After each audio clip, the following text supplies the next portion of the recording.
Hi friends, मैं आपकी परीक्षा दोस्त आज फिर कुछ बातें करते हैं। Life is the toughest exam that we all take और मैं आपकी परीक्षा दोस्त हर उस बात पे बात करना पसंद करती हूँ जो आपके इस एग्ज़ाम को पास करने में कहीं ना कहीं अड़चन बनता है। उनमें से एक चीज़ है ये जो सोशल नेटवर्किंग और सोशल मीडिया का स्ट्रेस हम लोग ले लेते हैं। ये मुझे बहुत बॉदर कर रहा है। जिस तरफ भी मैं देख रही हूँ ये स्ट्रेस मुझे नज़र आता है। पर आखिर ये स्ट्रेस है क्यों? क्या रहे हैं? कहाँ गलत हम जा रहे हैं वो जानना बहुत ज़रूरी है, तभी तो हम हल निकाल पाएंगे। फेसबुक है, व्हाट्सएप है, इंस्टा है, ट्विटर है, पता नहीं क्या क्या है। अब फेसबुक की बात ले लेते हैं। फेसबुक के फाउंडर ने क्या सोचा था? उसके मन में क्या बात आई थी? कनेक्ट पीपल, है ना? कनेक्शन की बात की थी। क्या जब हम फेसबुक को यूज़ कर रहे हैं कभी हमने सोचा है कि क्या हम कनेक्ट पीपल वाले प्रिंसिपल पे काम कर रहे हैं उसमें? मुझे नहीं लगता। हमने रिप्लेस कर दिया है वर्ड कनेक्ट को कंपेयर से, और बस वहीं से सारी की सारी प्रॉब्लम शुरू हो जाती है। सारी, बिलीव मी। कितने लाइक्स आए, कितने कमेंट्स आए, मेरी पोस्ट को किसने पसंद किया, किसने पसंद नहीं किया। अरे यार, तूने देखा है कितनी मस्त जगह है जहाँ वो घूम रहा है। ऐश है यार। और एक हम हैं, सुबह से शाम तक लगी पड़ी है, गधों की तरह जुटे रहो। सही है यार, क्या ज़िंदगी है उसकी। अब वो एक फ़ोटोग्राफ जो हम फेसबुक पे देख लेते हैं, वो फोटोग्राफ को देखते ही हमें ऐसे लगता है पता नहीं उसके पास क्या कुछ है जो हमारे पास नहीं है। कंपैरिजन शुरू हो जाता है एकदम हमारे माइंड में। तो वहाँ से प्रॉब्लम जो है वो बढ़ते चली जाती है। वो प्रॉब्लम जो है हमारी एंजाइटी का सोर्स बन जाती है, हमारी ईर्ष्या का सोर्स बन जाती है। एक नेगेटिव ऑरा सा क्रिएट हो जाता है ना?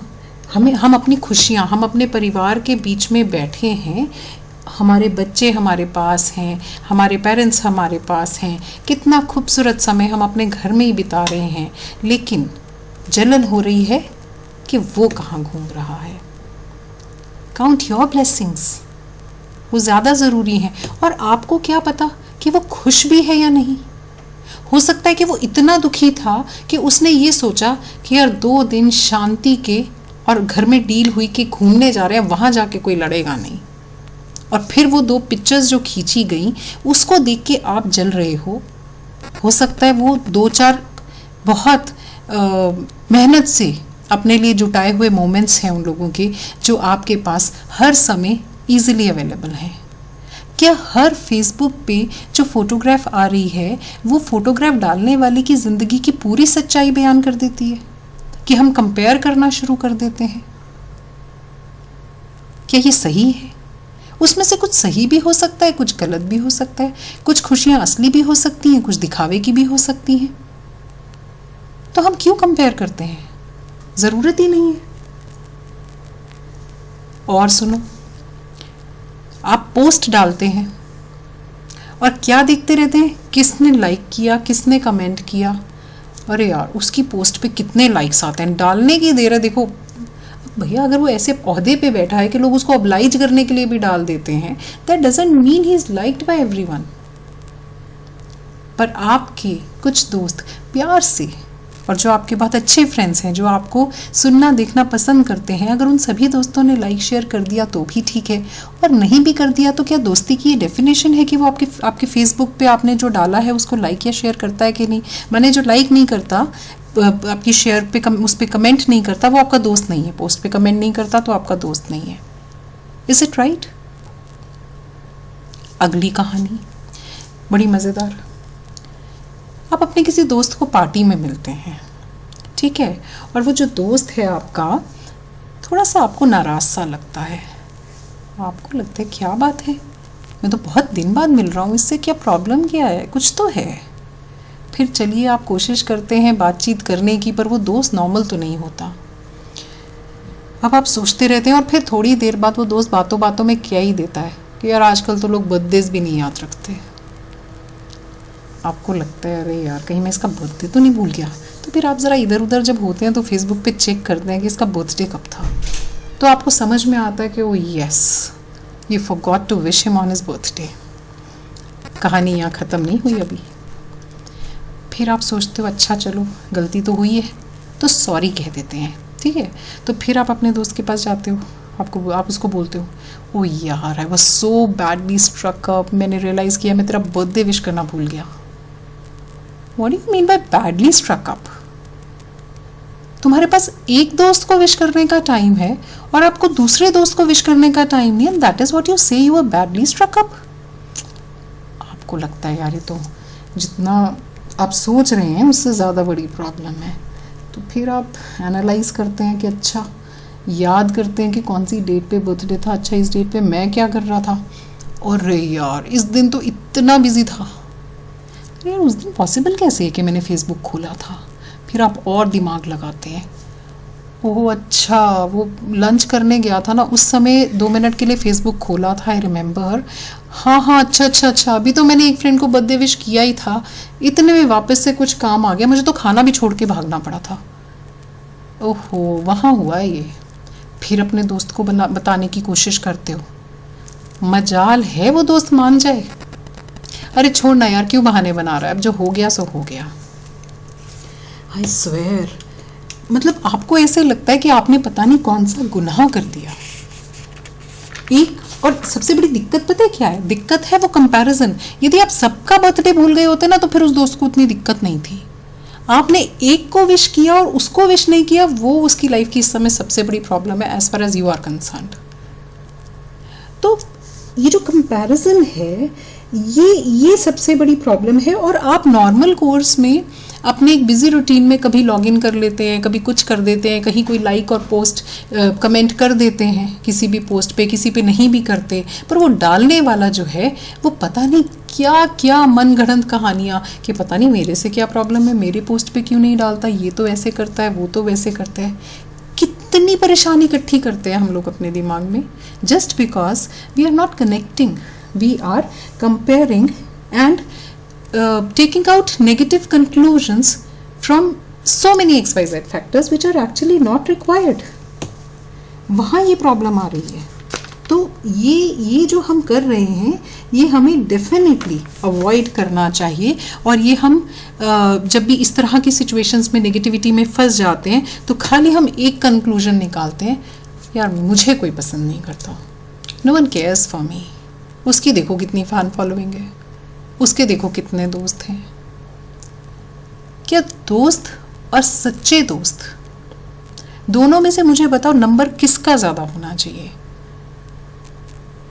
और फेसबुक नंबर क्या कोई क्राइटेरिया हो सकता है? फेसबुक फॉलोइंग क्या कोई क्राइटेरिया हो सकता है? या कोई भी सोशल मीडिया की फॉलोइंग क्या क्राइटेरिया हो सकता है कि आपके कितने अच्छे दोस्त हैं? मुझे तो नहीं लगता। अच्छा तो एक दोस्त भी काफ़ी होता है। तो इतने सारे नंबर्स इकट्ठा करने की और उनके बारे में सोचते रहने की कि वो कैसे बिहेव कर रहे हैं कैसे नहीं, अरे सबकी ज़िंदगी में बहुत सारा काम है, बहुत सारा काम है। They are not free to always see comment like your posts. उनके पास समय होता है, उनके पास मूड होता है, ये वो XYZ, सो मेनी फैक्टर्स।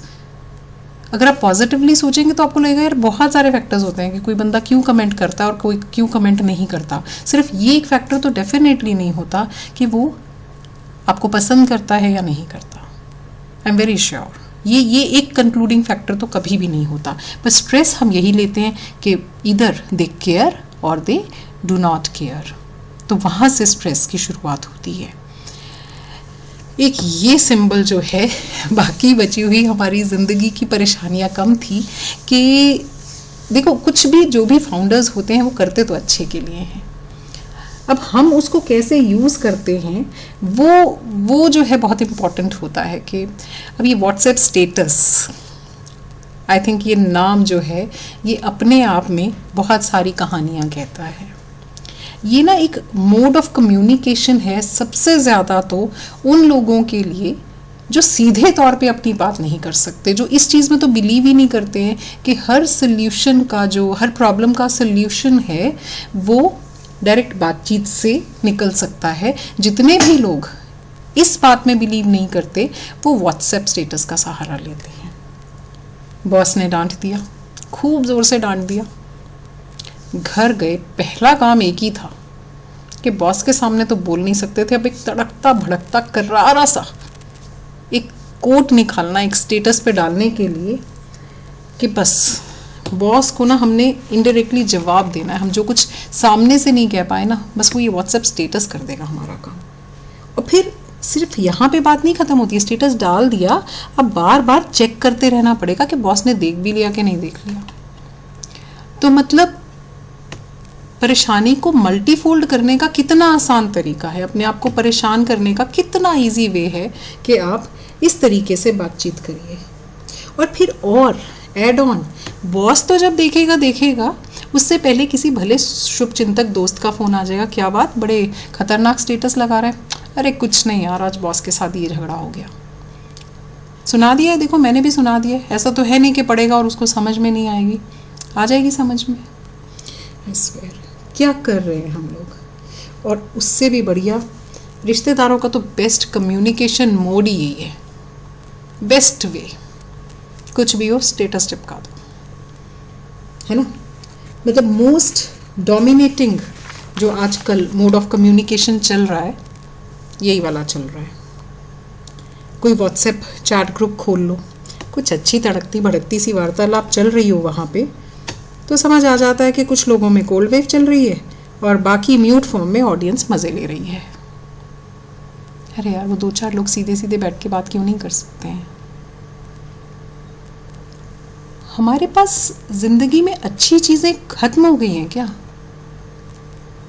हमारे पास एक दिन में 24 घंटे से ज़्यादा घंटे अब रहना शुरू हो गए हैं क्या, कि हम बहुत सारा समय अपने दिन का सिर्फ ये चेक करने में लगा देते हैं कि सामने वाला क्या कर रहा है।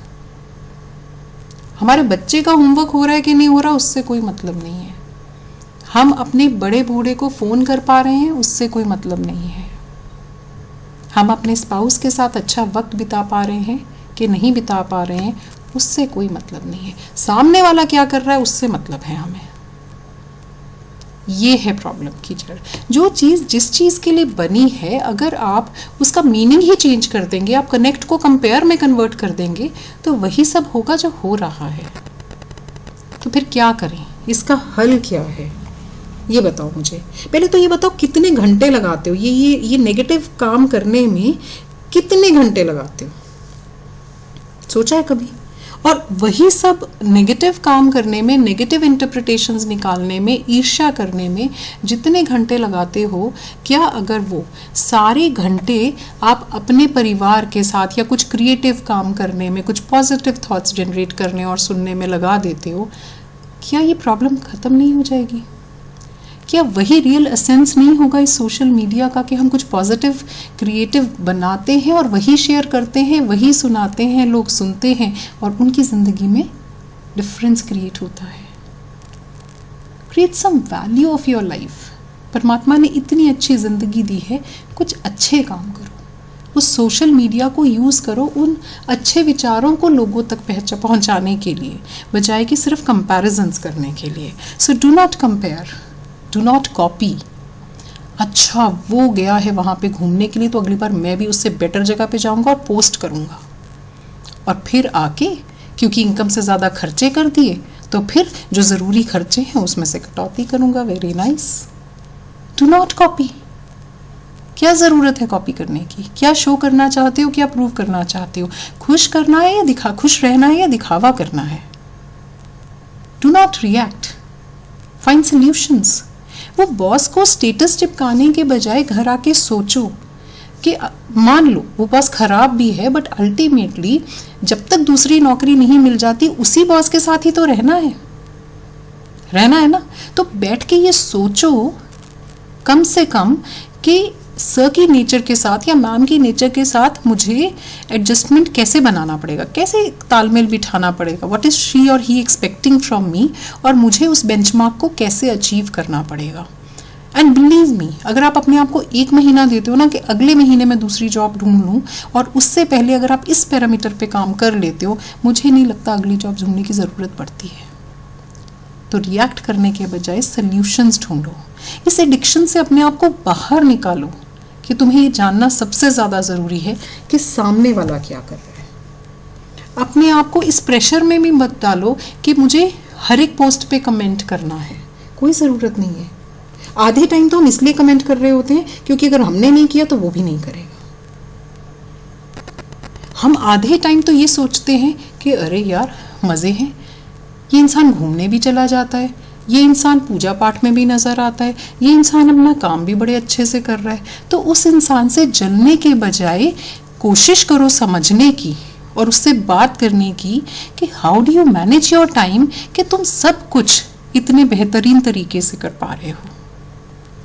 ईर्ष्या करने के बजाय, कंपैरिजन करने के बजाय, अगर कुछ गुड पॉइंट्स मिलते हैं उसकी हैबिट्स में से, उसकी रूटीन में से, उन अच्छी हैबिट्स को अपने अंदर इनकलकेट करने की कोशिश करो।